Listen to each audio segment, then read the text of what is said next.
Global Typhoon, Chairman TV. Weather update. Helping homeless people. Please subscribe.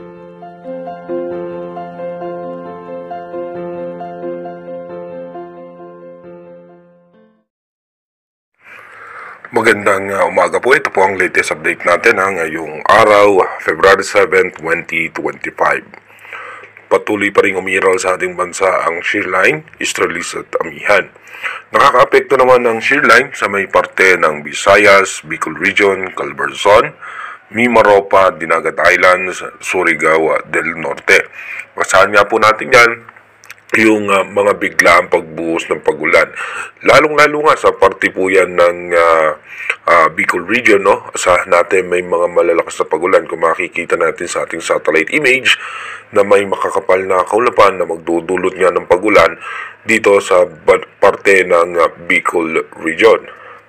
Habang ang Amihan naman ay apektado po niyan ang Metro Manila, Cagayan Valley, Aurora, Bulacan, Bataan, Cordillera ay apektado nga po nitong northeast monsoon. Habang natitirang bahagi naman ng Mindanao ay apektado naman po yan ng easterlies.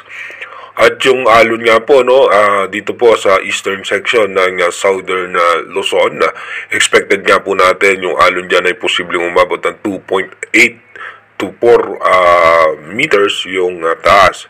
At habang sa northern Luzon at eastern section ng central Luzon at ng Mindanao, posible pong umabot dyan ng 2.1 to 3.7 meters yung taas ng alon.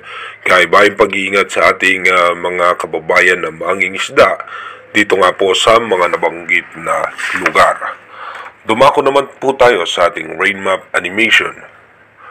Dito po sa ating rain map animation, so expected nga po natin, makikita natin itong makakapal na kaulapan na to ay posibleng magdala ng pag-ulan. Dito nga sa may parte ng Bicol Region, sa may parte ng Visayas, dito po yan sa may parte pa ng Mindoro Provinces, Palawan.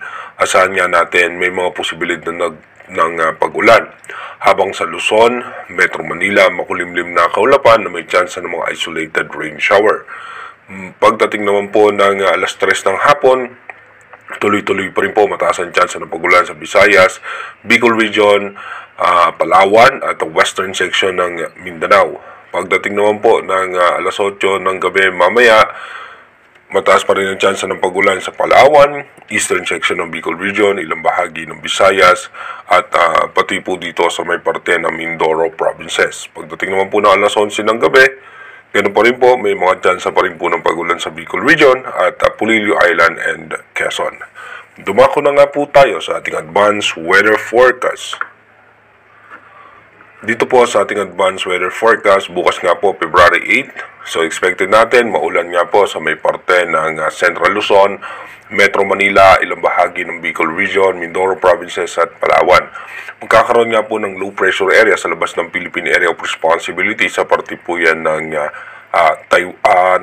Palawan. At ito nga po yung posibleng magdulot ng pag-ulan sa may parte nga po ng Palawan. By February 9, expected natin maulan pa rin po ang eastern section ng ating bansa sa parte ng Bicol Region, Visayas. At pagdating pa rin po ng February 10, asahan natin mataas ang chance ng pagulan sa parte ng Central Luzon, Metro Manila, Bicol Region, Palawan. Pagdating po ng February 11, sa may eastern section naman po ng Northern Luzon, mataas po ang posibilidad ng pag-ulan. By February 12 hanggang February 13, asahan naman natin sa parte ng ng Mindanao at ng Visayas, magkakaroon ng tsansa ng mga pag-ulan.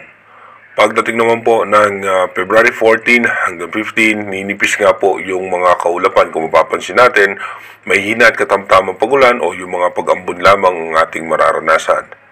By February 16 and 17, so mataas ang tsansa ng pag-ulan lamang sa parte ng Mindanao. Habang yung northeast monsoon ay muling bubugso at yung shear line ay magpapaulan sa northern Luzon.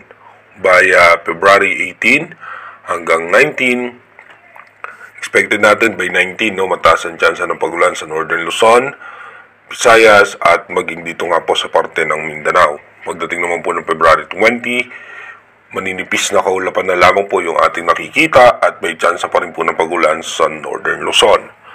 Inuulit po natin yung ating advanced weather forecast is possible scenario pa lamang po yan. Malaki pa rin po ang tsansa na magbago po lahat yan.